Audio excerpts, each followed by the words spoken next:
Well, welcome everybody, as Scott said, to the post-service Commons experience. And the big news today is the launch of version 3.0 of the ChangePoint app. And like Scott said, we've never really talked about digital ministry and kind of what we're doing. So I'm joined now by Pastor Eric Knight. Eric, say hello. Hi, everybody. It's good to be back. It's been a while. But yeah, this wasn't anything that we had planned, say a year ago, was it? No, this was not in our ministry plan. Can you guys, I don't know, I was reminded of this recently. We never streamed a worship service here until March to the internet. Nope. It was, not that I know of. It was in March. And it wasn't really a plan to even start in March, yet here we are. So let me introduce, I don't know if many of you know this, Tony Murrow, our pastor of digital ministries, brand new department. Yay. So, yay. Yeah. It's kind of because it was a new need starting in March, we've been talking all summer and fall about okay, what does that look like? And is this going to be a permanent part of ChangePoint's ministry plan? And it feels like it is.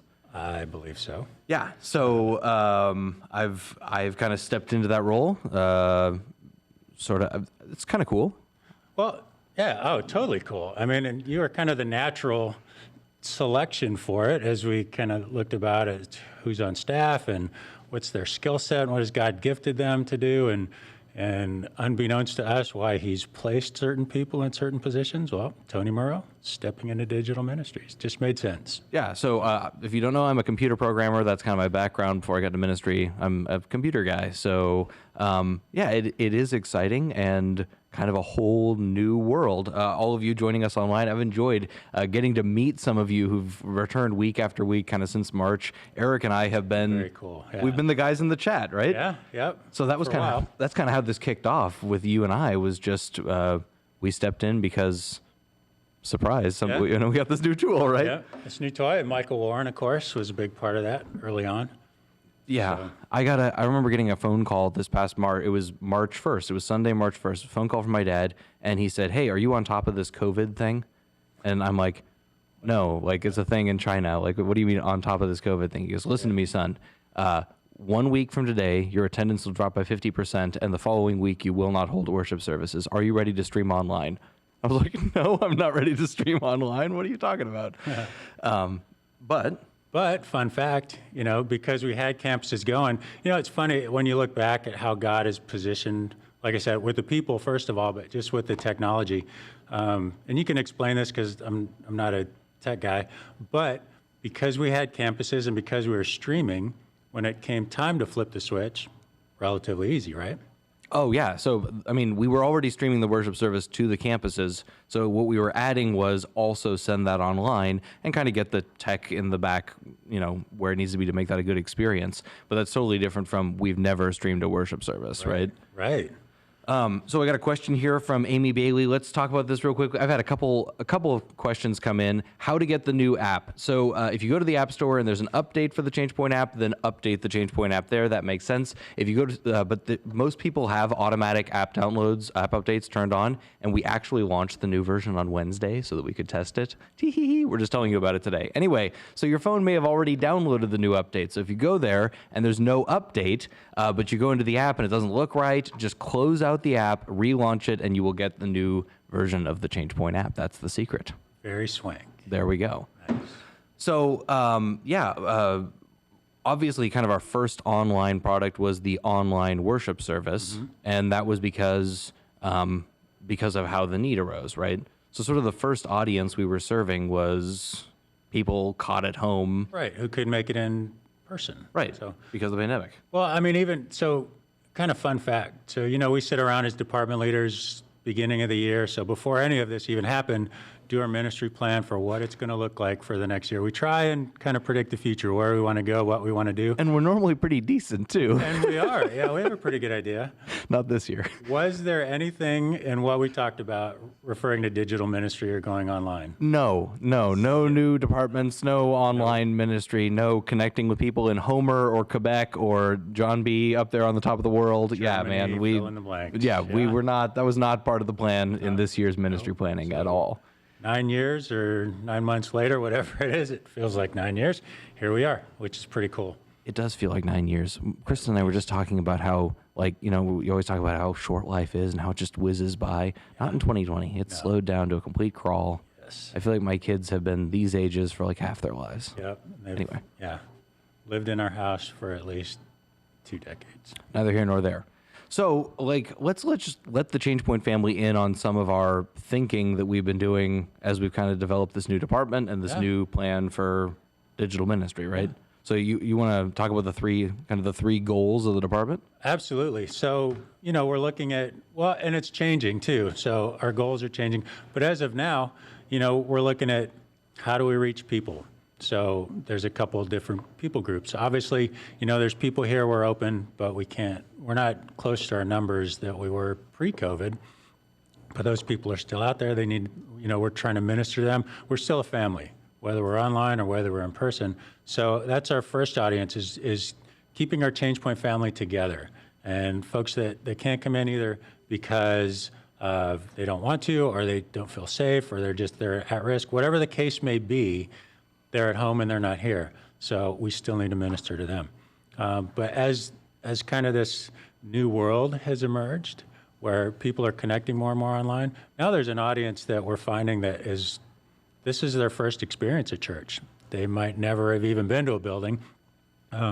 So as they're looking for church or looking for answers, whatever the case may be, they come across ChangePoint online, and that becomes their church. But they don't have the pre-existing condition of being in a church before. So we have the folks that are part of our family that we're trying to still minister to, and then we have the second audience of folks who are we'll call them the not churched, or they don't have the experience of being in a building. So that's kind of another audience.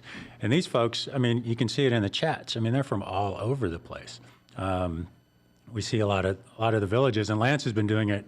Kramer up in Kotzebue, our campus pastor up there, has been doing it effectively for a while, you know, ministering to populations who don't have a building, don't have a pastor, but through online they do. They have a church, they have a pastor. So, you know, those are the folks that we want to reach as well. And then we just want to be available to our family wherever they are, right? You know, so we have the app. If they have a way to get online, they can always find us, whether they're fishing, traveling, whatever the case may be, camping, we're there for them.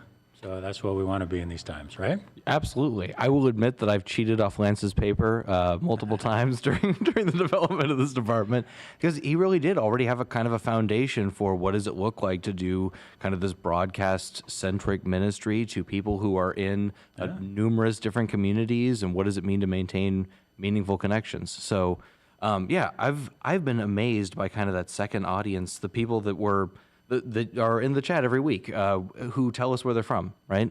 And I feel like that's, you know, signaling strongly, hey, we're joining you from all over the place. We're not going to be joining you in person this coming Sunday, right? But we feel like, you know, we feel a part of this church in some way, or it's ministering to us in some way. Yeah. So, and it's people that, you know, Alaska is real transient, of course. So, you know, people come, people go, but they still want to stay connected to ChangePoint. They're not going to be able to come here in person, obviously, but now they have a way to stay connected, you know. So we see people from Germany with the military that have, you know, PCS'd, Japan. We've seen people check in from there, just all over the world, who have prior connections, are no longer in Anchorage, but still have a way to stay connected. So that's pretty cool. So kind of the way that we're thinking about, you know, what to develop next, we did the online worship service first. That was kind of the first product. We've done some other online streaming events. The women had a gathering online that had online streaming component just a couple weeks ago, available in the ChangePoint app, version 3.0. And then, the app, the new website and the new app were kind of the next, you know, stage of developing platforms that are going to take us to where we want to go. Right. And then, version 3.0 of the app today. So those are kind of up to date, the things that we've done as a digital ministry department. Absolutely. And it's been, I mean, the cool thing about this is we're all learning together. Because if you go back to the beginning of the year and to look at other churches who had an online campus, online presence, it was nothing like we see today. You know, from what a lot of the other churches that we looked at, or at least I looked at, it was, you know, they're streaming the service, and that's it. and they might have somebody online to kind of keep up with the chat. But you look at where it is today, I mean, it's a quantum leap difference. So it's evolving even as we speak. You know, what's offered, what people expect, the people that we're reaching. So, yeah, what we have now and what we look like now is probably going to be still very different in 3, 6, 9 months a year. So we're cool to watch. You and I talk a lot about what things are kind of good about online worship services and online tools, and what things are just not going to be good about online worship services and online tools, right? Yes, some things work, some things don't. Yeah, some things work and some things don't. So, like, example would be the group finder, right? Like, the group finder kind of always wanted to be online. Right. Right? That's a how great to be. Of course, you want to be able to scroll through groups and see and email the leader directly right there. Like, that just all makes sense, right? Sure. You know, babysitting online. Not so much. Not so much. You can't like set up a webcam and, you know, take care of kids online. That's not how that works. What do we say? Learning to fly a plane online. Yeah. Probably not. Maybe you don't want to just do a certificate program. You want to like actually get in the cockpit a little bit. Right. Yeah. So just as relates to online worship services, some of the things that we've found work really well online is connecting people from all over the place. We already talked about that, right? You can connect from anywhere. That's neat. Another one is the ability to what I call raise your hand privately, right? So we have things like the Ask for Prayer button in the Church Online platform. You can ask for prayer and be connected to somebody who can pray for you right now. Yes. That's cool. Which is very cool because you can't actually, you know, if you're in person and in the middle of a service, it's not like you can stand up and raise your hand and say, I need prayer right now. But you can online, or you can go in a chat and ask a question about, what did he just say?